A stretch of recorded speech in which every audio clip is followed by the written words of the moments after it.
As always, I'm happy to share some of my knowledge or experience regarding how I create my content and also the tools or methods that I use. This video is about a new tool I've adopted as part of my workflow.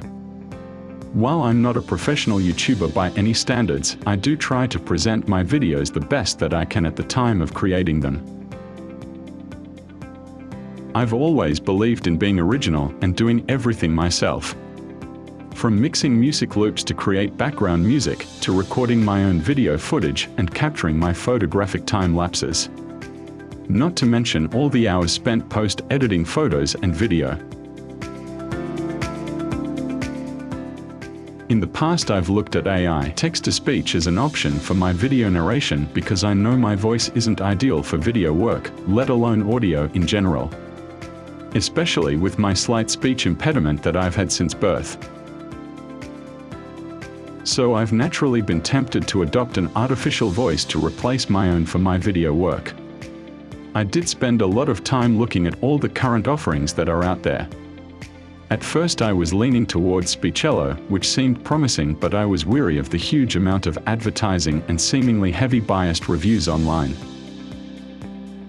But it seemed my only option because most of the others, including Talkia, VoiceMaker, and a host of others, either required a subscription or you were charged by the number of characters used. There are of course some free alternatives out there, but for me, lacked natural sounding voices or didn't have the accent I was after. Speechello seemed like a good option for its one-off payment instead of paying a subscription. I liked the easy method of typing and pasting text to generate speech with some reasonable sounding AI voices. Then, I came across one online review that mentioned an alternative text-to-speech offering. MicMonster, which offered a similar deal to Speechello with a one-off lifetime payment. At the time I started making this video, MicMonster was offering a one-off lifetime payment for the front-end package and also a one-off payment for the Pro upsell, which included a commercial license, more voice options and future voice editing features. So basically, by the time I have uploaded this video, from the start of September 2021, the MicMonster Pro upgrade will no longer be a one-off purchase and instead change to a subscription annual fee.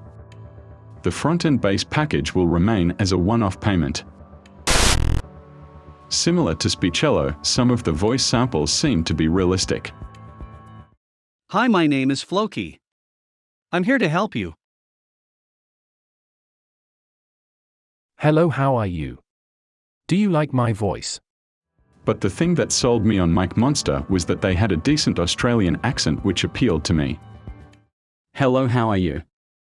Do you like my voice? Because even though I was considering using an AI voice for my videos, I still wanted to come across as genuine as possible with the accent. There's Amazon Polly, Microsoft Azure or IBM's Watson, which offered great sounding AI voices. But for me, using them seemed a little tedious as I'd have to learn the command code to modify the speech to my liking. I simply wanted to be able to type text and generate the speech. Back when I was deciding between Speechello and MicMonster, I ended up choosing MicMonster, and I've been happy with it ever since. At the time I purchased the front-end package, I also paid for the professional version, which included some decent music tracks.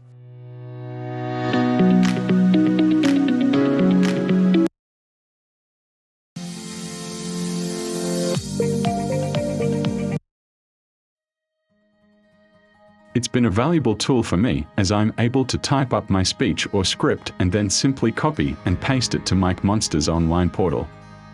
The speech audio is generated within seconds, which is an obvious time saver.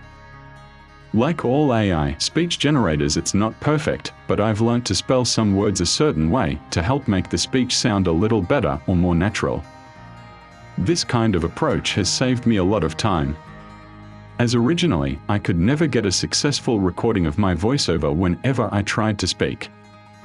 I'd often be making mistakes and I was always having to repeat the audio recording several times before I felt that it was half decent enough to use. In the past, a 5-minute narration could take me over half an hour to record. especially as I found it difficult and sometimes frustrating when I couldn't speak clearly due to my speech impediment or whenever I would get tongue-tied. Then there's all the time spent going through my audio recordings to edit out the sections of audio that I felt was good enough to use. If I had to modify the narration or change the wording, then that meant I would have to record myself again, going through the same lengthy process again. From now on, although I won't be using my own voice in my future videos, it will still be genuine, as the words spoken will be my original wording and unique to the subject matter within my videos.